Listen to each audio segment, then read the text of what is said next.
I grew up in Briarwood, which is a little section of Jamaica. I know people know it.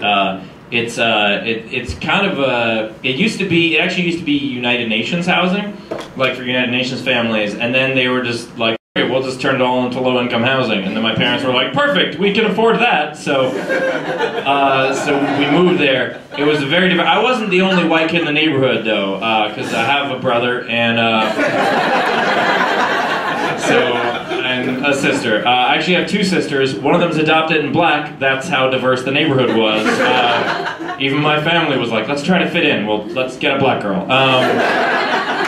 It's not how it happened, but I do. When I tell people I have a black sister, first of all, you should figure out that she's adopted right away, because I think it's a pretty smart crowd. I don't think anyone. I need more information. Like, clearly, she's adopted. I'm not biologically related to her. I'm getting sunburnt from the stage lights in the moment. Like, I'm a pale man.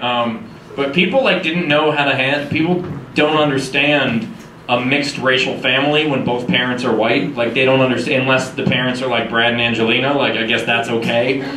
But when you're like a nursery school teacher and a factory worker, like, people don't. They're not okay with you adopting from other places, I guess. Because they're like, oh, you took a poor child who needed a rich parent, and then you put her in a poorer home. What the fuck is wrong with you? You could have given her opportunity. Instead, you just kept her on the same level. Really,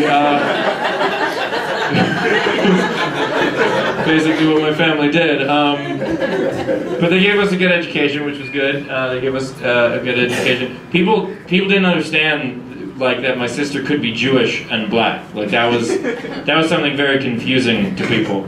That they were like, how is that possible? Like, but my sister is funny as shit.